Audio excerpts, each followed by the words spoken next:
Hello, welcome to my world of stuff. My name is Paul Mount. It's time for another retro film review. This is a film I hadn't really had on my radar to do a retro review for, because if you've seen previous videos which are on this channel that way, like and subscribe incidentally if you've just found this channel and you're interested in this review. There's loads of stuff like this, but I normally review classical science fiction films, genre films. I've done stuff in the 50s like Tarantula, The Incredible Shrinking Man, First Men in the Moon from the 60s, and more recently Starship Troopers. Because I'm a science fiction fan or a fan of fantasy films, that tends to be the stuff that I look at as sort of classic film reviews. But I thought for this episode I would do a bit of an oldie, which I've never seen before, and it's Top Gun from 1986, starring Sir Tom Cruise and Kelly McGillis. This is one of his big sort of breakthrough films. The reason I watched this, there's two reasons I watched this. There's one reason I watched this. The sequel, Tom Cruise Maverick, Top Gun Maverick, is coming out. I thought it was coming out before Christmas. It's actually coming out next May. And I've seen the trailers and it looks quite good. And I'm a bit of a Tom Cruise fan. Don't shoot me. Don't unsubscribe. Don't switch off. I just like Tom Cruise. I think he's one of the last great film stars that we've got left. And I'm particularly a fan of Tom Cruise from the films he's done in, say, the last 20 years. Obviously, the Mission Impossible franchise is just incredible. I love things like The Last Samurai is a really underrated film, Collateral, Oblivion, Edge of Tomorrow, / Live, Die, Repeat. And I like all those sort of big action films he does these days. And even when he misses the mark sometimes, his films always have an interesting visual look and they're always packed with action.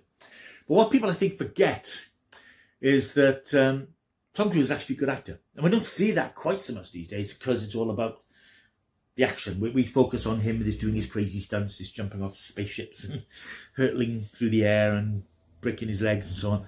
But he is actually a good actor, and I think we really see that in Top Gun. He gives a very good, subtle, nuanced performance there, because although it's a spectacular film with lots of great visuals and aerial stunts, it's actually the human story that makes it interesting.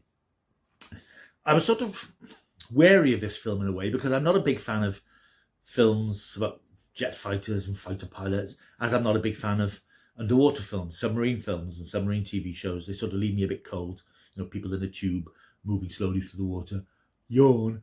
And aerial stuff, because very often it's sort of, you know, fast aircraft hurtling through the sky, people in the cockpit with masks. It's sort of hard to engage in it. And so I was sort of thinking, is this going to work for me? Am I going to get engaged in this film? And I put it on last night, and it took me a little while to sort of get into the groove of it. And after about 20 minutes, half an hour, I thought, is this for me? I mean, it is a very 80s film, obviously. It was released in 1986, so that coming with that territory, of course, is the big mullet hair that most of the women have. The great thudding synthesizer soundtracks. Of course, he's most famous for Take My Breath Away by Berlin, which was a big #1 hit. Although, oddly enough, Danger Zone by Kenny Loggins gets played more. Take My Breath Away is sort of the romantic sort of tune that underplays now and again, but Danger Zone gets more airtime, and that wasn't such a big hit. But it has the music's got that thud, thud, thud of synthesizers. And you know, it's often said that 1980s films have dated far more than any other era because of the fashions, because of the music. They're very much of their time, and Top Gun is of its time. It's also very much a man's film, and that's something you particularly notice these days with, you know, all the great rush towards diversity and representation and equality and so on. You don't really get those sort of testosterone sort of films in this milieu anymore. You get sort of straight to DVD action films that nobody really bothers about, but you don't really get films with big strong male heroes like that anymore. There has to be counterbalanced with strong female characters, and that's fine, but it is quite nice to see something that reminds you of, you know, of a different era, I suppose. And it's not offensive in any way. I don't think there's an issue with the female characters. Kelly McGillis' character, for example, she's quite a high flyer, but she is, I suppose, in that sort of romantic thing. Anyway, the story basically is that our boy plays, I think his name's Pete Mitchell. He's a top fighter pilot. He's known as Maverick because he doesn't play by the rules. He does his own thing. He's considered dangerous, and nobody really wants to be his wingman, who's like the person who flies with him or flies alongside him, because he just does crazy, dangerous maneuvers. We see that in the very first scene where he does something crazy. But he gets plaudits for it, because although he does stupid things, he always comes through the other end, and he does incredible things that people admire and respect, and he sort of comes through the other end. He and some of his colleagues, including his best friend Goose, played by Anthony Edwards, they're enrolled in the Top Gun project, which is this military project run at a US Air Force base, which really picks the best of the best and trains them up to be even better, if you like, to be fighter pilots in a conflict with a nameless other force, other country. I mean, it's never stated. There's a conflict going on, but it's very much the other side.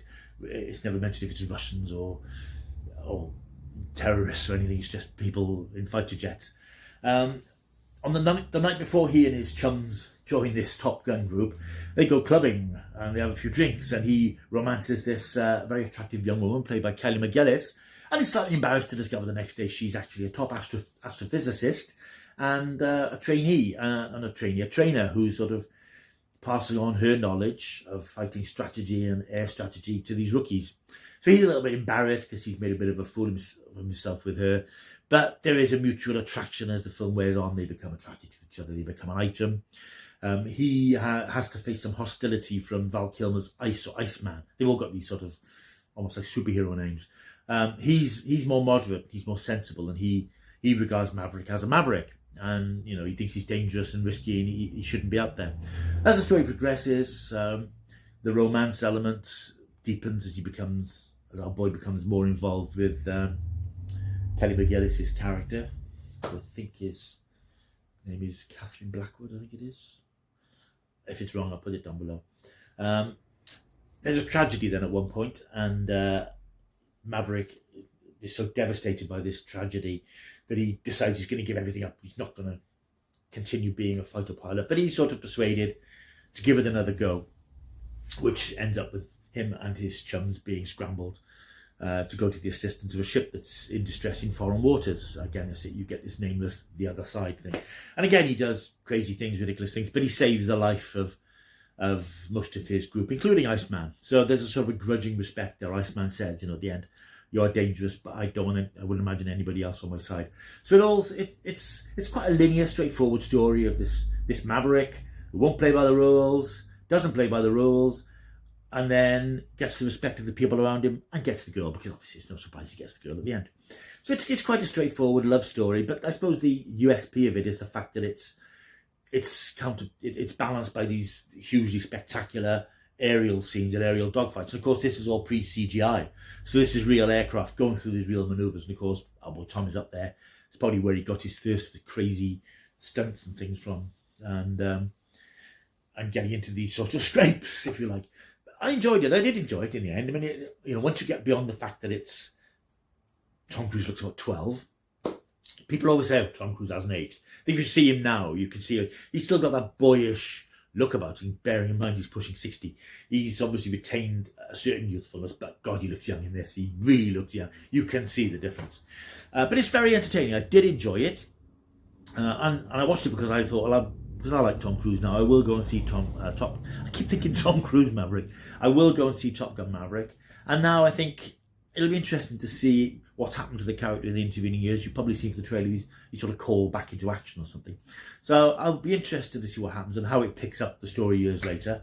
So I did enjoy it. Not one which I would have necessarily expected to enjoy, but once I just sat back and sort of accepted it for what it was, I did enjoy it. And I give it a great big, Paul Mount, sort of stuff, 7 out of 10. That's Top Gun, which is available on DVD, Blu-ray, etc. And is recommended for lovers of 80s action films, because it's a good example of them. Right, that's this particular retro review done. If you've got any ideas of other retro films that you'd like to see me cover, of any genre, frankly, but preferably not really rom-coms. I mean, I can do a rom-com, but let's keep it, upbeat and pumping if we can. Leave a comment down below. Let me know what you thought of this review. Any suggestions for future reviews. Like and subscribe, share, tell your friends. Keep coming back for more, because there's loads of stuff back there. There's hopefully loads of stuff in the future. So until we meet next time, hey, you know what they say, you keep checking the stuff.